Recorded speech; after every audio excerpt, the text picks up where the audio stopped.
এবারের সংসদ নির্বাচনে পর্যবেক্ষক না পাঠানোর কথা জানিয়েছে জাতিসংঘ। এতে নির্বাচনের গ্রহণযোগ্যতা নিয়ে কোনো প্রকার প্রশ্ন উঠবে কিনা আপনি কি মনে করছেন? আসলে ধরেন জাতিসংঘের যে পর্যবেক্ষক দল পাঠানো, এটার সাথে আসলে আমাদের নির্বাচনের গ্রহণযোগ্যতা নিয়ে আসলে কোনো প্রশ্ন নাই।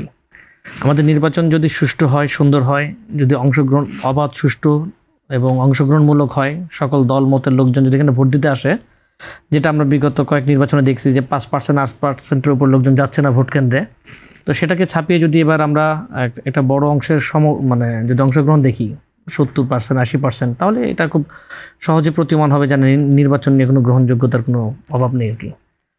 আর জাতিসংঘ তো মূলত সে সমস্ত দেশেই তারা ইন্টারফেয়ার করে যেখানে আসলে আশঙ্কা থাকে আর কি।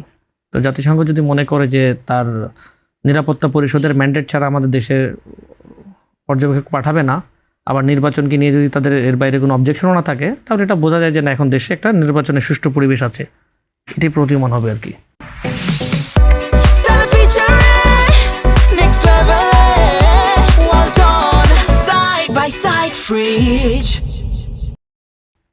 এই ক্ষেত্রে আমি সেম প্রশ্ন করতে চাচ্ছিলাম সাইফুল্লাহ সিদ্দিক রুমনের কাছে।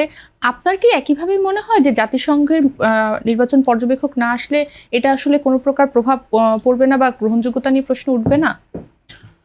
প্রথমেই ধন্যবাদ জানাই বাংলাদেশ প্রতিদিনকে আমাকে আমন্ত্রণ জানানোর জন্য।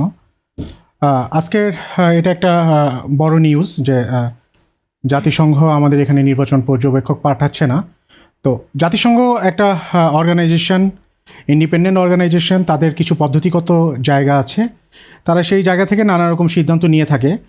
কিন্তু আমি মনে করি বাংলাদেশের নির্বাচনে জাতিসংঘর সার্টিফিকেট কোনো নির্বাচন সুষ্ঠু গ্রহণযোগ্য হওয়ার মানদণ্ড নয় এবং মানদণ্ড হতেও পারে না। স্বাভাবিকভাবে আমাদের দেশে আমরা 91 থেকে আমাদের এখন পর্যন্ত যে সর্বশেষ নির্বাচনগুলোকে যদি আমরা দেখি, সেখানে কিন্তু আপনার গত 17 বছরে এটা প্রতীয়মানভাবেই আমরা দেখেছি বিভিন্ন সংস্থার সার্টিফিকেট থাকার পরেও মানুষের ভিতরে কিন্তু নির্বাচনের ব্যাপারে কোনো ধরনের কোনো আস্থা আমরা লক্ষ্য করিনি।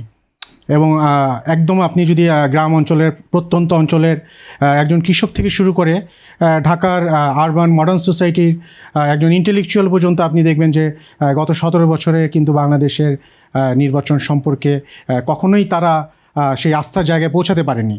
সো আমি খুব দৃঢ়ভাবে বলতে চাই যে বাংলাদেশে যে নির্বাচন কমিশন আছে, তারা যদি একটি সুন্দর সুষ্ঠু নির্বাচনের পরিবেশ বজায় রাখতে পারেন এবং মানুষ যদি স্বতঃস্ফূর্তভাবে ভোট কেন্দ্রে যায়, তাহলে এই ধরনের কোনো ধরনের সংস্থার সার্টিফিকেট ছাড়াও আমরা মনে করি যে আমাদের সামনে যে নির্বাচন আসছে সেটা মানুষের আস্থার জায়গায় উত্তীর্ণ হতে পারবে এবং একটি ভালো নির্বাচন হওয়া অবশ্যই সম্ভব।